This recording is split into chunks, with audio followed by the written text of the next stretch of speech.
Welcome, welcome all you out of towners that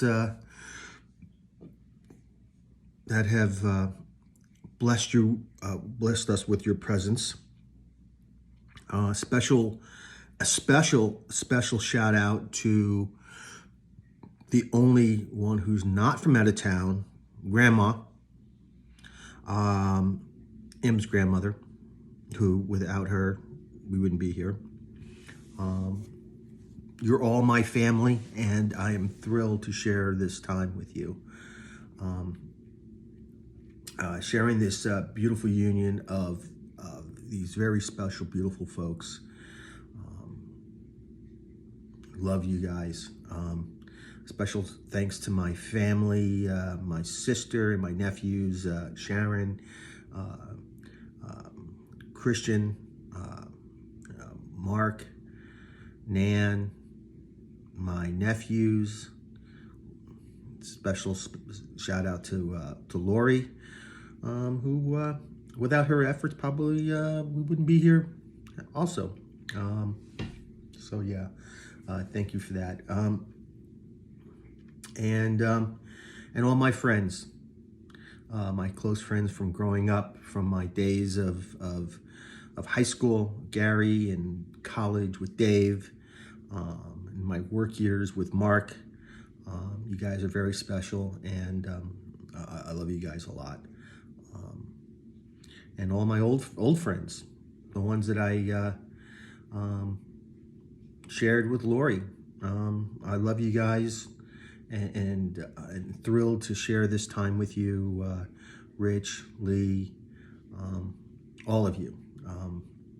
And again, I want a special thanks to Sharon, who has put up with me for the last 6-7 years. I don't know, been a while, but she knows how special this time is, and know how crazy I've been going through all this stuff. Yeah, welcome everybody, and of course, my special kids as well. Ricky, who is marrying Stephanie next month, so that's well timed. So we can get all this fun stuff out of the way for 2022, which leads us to maybe some more exciting stuff in 2023. Growing up, I've always wanted a brother. Never had a brother. Had lots of guy friends, but I tried to make my sister Melanie into my brother. I really wasn't able to do that successfully up until the age of 5. Until she got smarter than me, and she realized that dressing her up in sports heroes and superheroes, that she wasn't going to tolerate that. So fast forward 20 years, married, still no brother, but in 1988 had a son. Rambunctious, adorable, happy boy, poster boy for ADD, had more energy than the batteries in a Tesla. I mean, he was just out of control. Loved every moment of it. From running away at the beaches in Long Island, the Hamptons, he would just get up and just run, like Forrest Gump. He would run. He did not sit still. Even to this day, he didn't really sit still. Prime example was when he was just a few years old, jumping on our bed.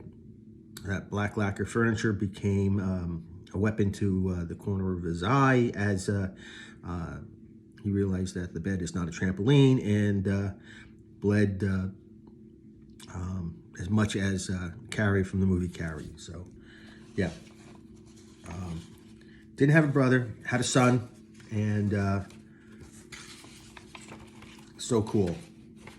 And I thank God to kind of add some beauty into our life. In 1990, we had our angel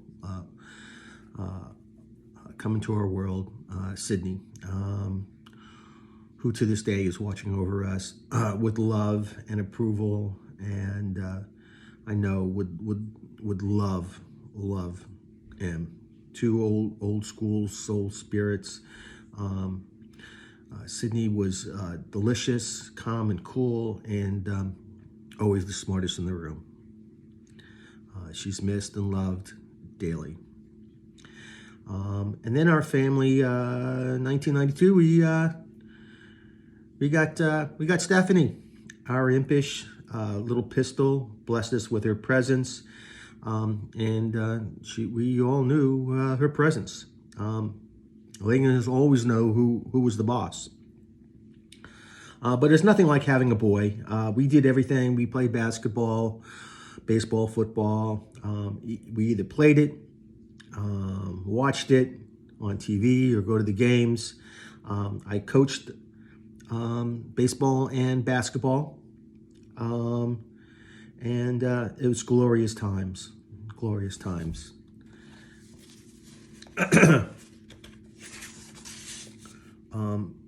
I also shared my views in politics, my social values, religions, and one of our big things is we don't tolerate bullies, and always believe in yourself. Basically don't be a wimp. He took that tolerate bullies to heart. At his first year at summer camp, one of the bullies in the bunks met with Stu. Ended badly with the bully. He was ultimately kicked out. And at the end of the camp, they just told Stu, thanks for that 1 year, but you need to go. So day camp would suffice, and Jeff Lakes it was.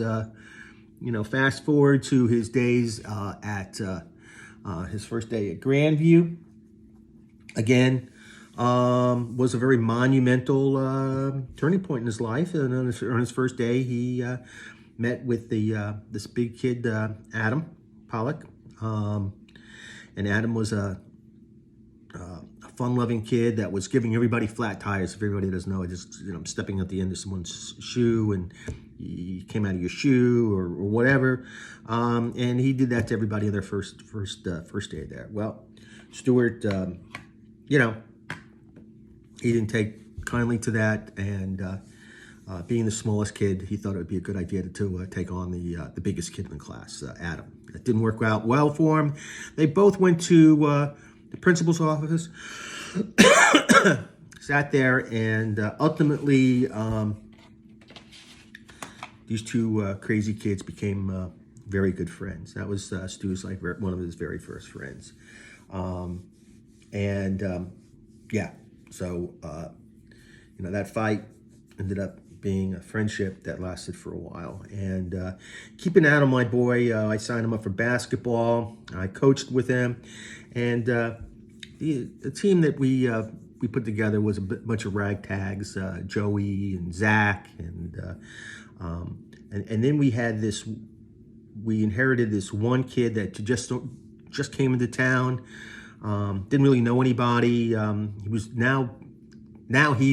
Stewie's now is no longer the smallest kid in the class. Now we got Doug, and he joined our team as well. And we had a great team. We had a great time. I believe we won it all. This ragtag team, and of course, Doug became a very important part of Stewie's life. The two of them were inseparable, playing video games.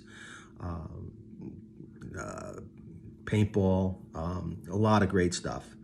And Stuart's great fun in sports kind of ended early in 10th grade, but he did surround himself with some awesome friends that he played baseball with and some football with Rick and Steve and so many guys to mention. And his circle of friends are great.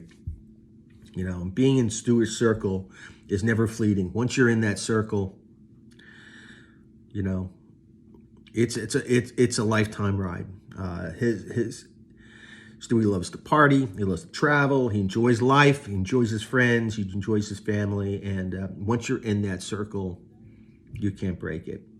Once he was in college, he naturally joined a fraternity, and the boys and the all became part of the Stu's Club.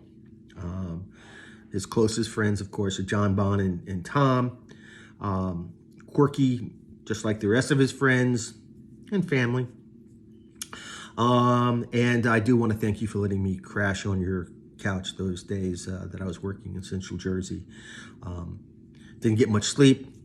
The parties were loud, and you guys were having a lot of fun, which hasn't really stopped. Fast forward, Stewie got a job at Continental Airlines. Thanks, Dave. That ended him a gig that got him a job in Chicago as a financial analyst for United,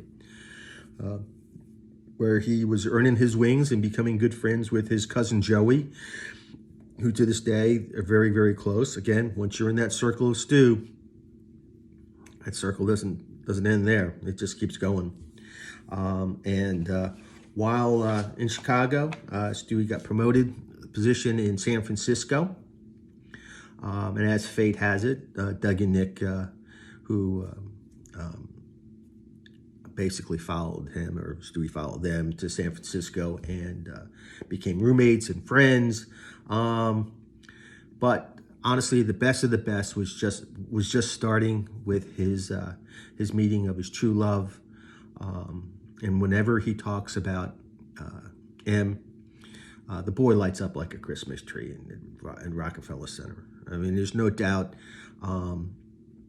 there has never been, and I'm sure never will be, the love of his life like M. She checks all the boxes. She's perfect. She's beautiful. She's smart.